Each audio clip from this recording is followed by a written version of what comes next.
Hey friends, it's Jill here with the Hometown Homestead, and we had a great week in our third week of the Pantry Challenge, and I wanted to share a little bit about it with you. Now, some things went really well, and we had some great meals, and other things didn't go so well, like the budget. I've been trying to stick to $20 a week, and usually we've had extra, and we've been moving forward at a great rate. But this week, my husband went to Sam's. I had butter on my Azure Standard order, and it didn't end up making the cut because they were out of stock. So what I thought I had coming in next week wasn't going to come to fruition. So I sent my husband to Sam's, and he got a few extra things. At the beginning of this week, we had $36. We had the $20 from week 3 plus $16 from the first 2 weeks extra. But we ended up spending $63, over budget by $27 for our third week of the challenge.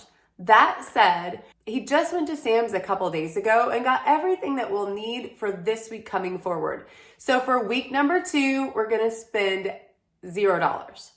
And that way we'll be right back in line with where our budget should be. So that said, let's jump into the meals, and I want to show you a little bit about what we enjoyed this week. Starting off on Monday, we had slider hamburgers. This is something I've been working on because I have made a vow to my family that I'm going to make all the bread that we have in this house for 2023. I wanted to quit buying store-bought bread and have our own completely. I have a little bit of a hard time sometimes planning ahead and making hamburger buns. So because we've been making brioche bread, it can pull apart really nicely into tiny little rolls, and I decided to make a version of a slider. Instead of making actual patties, I left the meat loose and put some cheese on top to melt it all together. I knew I could use anything left for meals going forward in the week. So I have to say, these tiny little burgers that I was a little bit worried about turned out to be a huge hit. And now I know that just by using the brioche bread loaf that I'm already going to have prepared every week, my kiddos can have a burger whenever they want with no extra work from me. Now, we had some leftover meat inside our skillet, so we saved that going forward for night number 2. Now, Tuesday nights are extremely busy because it's our early night for basketball practice. So what we did was take that same exact meat and throw it together on some chips and make a delicious plate of nachos. And it was huge, and the kids loved it. So we were able to take care of nachos, and for the kids that didn't want nachos, pulled out a little extra meat. While it's super similar, it's totally different to a couple of my kids. So nachos and tacos are what we had for Tuesday, and everyone in my house is always thrilled when we can pull off Mexican. Moving in to Wednesday night, we had one of my favorites, which pulled out a bag out of the freezer that I had sitting around of tomatoes. Back in the summer, when tomatoes were coming in really, really fast and I didn't have time to mess with them, I cored the tomatoes and threw them in my freezer, still with the skin on. Now I pulled out a gallon of those tomatoes, put them in the pot, and went ahead and started making a soup. I added some chicken broth and some other seasonings and came out with a delicious tomato soup that I made by simply taking my immersion blender and blending up all the seeds and skins that were in the soup itself. And we served it with a grilled cheese made with our beautiful sourdough bread. Now, I can tell you, my kids don't even think tomato soup is a real soup. They call it a dip because they love to dip their grilled cheese in it so much. So we had tomato dip and grilled cheese on Wednesday night, and everybody was happy, including my mother-in-law, who we had come up for a little dinner. Now, on Thursday, my kiddos got to go see my mom, and I had a little extra time around the house. But instead of doing my typical menu that I already had planned with steak and roasted vegetables, I decided to switch the order and brought in pizza for Thursday night. Now, I went ahead and made the same crust that I've been making, and I was able to get 3 crusts in my mixer at one time. So I was super happy about that for flexibility going forward. And next time I do it, I'm going to try to get even more because then I can freeze the extra crust and not have to make them for the remainder of the month going forward. I made 2 crusts tonight, and I have 1 cheese stick and 1 of our pizza. And I actually just pulled cheese out of a big block of mozzarella and shredded it up in my food processor. So I don't have the mozzarella with that nasty starchy feel to keep it from caking back together.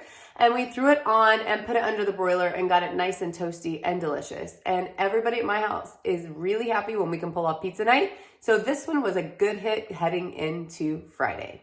Friday, I went to the back of the freezer and I pulled out a stack of steaks that we had left over from not the last cow that we processed, but the one before. So this meat is probably coming up on 2 years in the freezer, and some of the vacuum seal along the actual steaks themselves had started to come apart. So the meat was a little less than perfect, but the quality of the steaks turned out fabulous. We went ahead and grilled up 5 T-bones, and that is way more than we need, so we gave my mother-in-law a ring and she came back up to have Friday night dinner with us. We took out some roasted vegetables out of the freezer. I had 2 bags of the broccoli Normandy, which has cauliflower, broccoli, and carrots, and I put some oil, salt, and pepper and put them in the oven at 425 so they could roast off and become really crispy and delicious. Specifically, my baby really loves those carrots when they come out of the oven from being all roasted, and my other kids really enjoy it too. I also had some rice left, so I pulled it out and fried it up on the stove so we could add that too. I fried the rice with 2 eggs, some peas and carrots, got it all nice and crunchy, and added it to the plate to have a beautiful side dish to go with the steak and vegetables. Saturday is ball game day around here, so we went ahead and just had leftovers in between games that we were running back and forth to, and I also had made some cinnamon rolls in the morning, expecting maybe that pan to last into Sunday morning, but that just didn't happen. We demolished the cinnamon rolls, but they were long fermented sourdough, so I felt a little better than just giving them a straight cinnamon roll, and the kids would eat them every day if I would make them. But instead of doing a repeat of that, I threw together some sourdough biscuits for this morning and baked them off before we headed off to church. So that's it for our week's worth of meals, and I really have enjoyed this challenge and been able to get several things out of the back of the freezer that have been there for a little too long. I actually did, I will admit, I threw away a pack of sweet potatoes that their best by date was 3 years ago. So I'm finding some things that probably should have had my attention a little while before. And I really think that I'll make this a yearly thing so we can prevent things like that from happening in the future. I was also super happy to get out that bag of tomatoes and have 1 more gallon of my homegrown tomatoes in there to have another round of tomato soup coming up this spring. So that's it. This will be a 0 spend week. Now, if that's something that you're wanting to see, make sure to subscribe because I really love having y'all along for the ride. And if you have any suggestions on things that we could eat for dinner this week, drop them below because while I'm creative, after about 4 or 5 weeks, I'm going to run out of ideas to make something new every single day. So thanks again for stopping by the Hometown Homestead, and we hope to see you back soon. Bye, friends.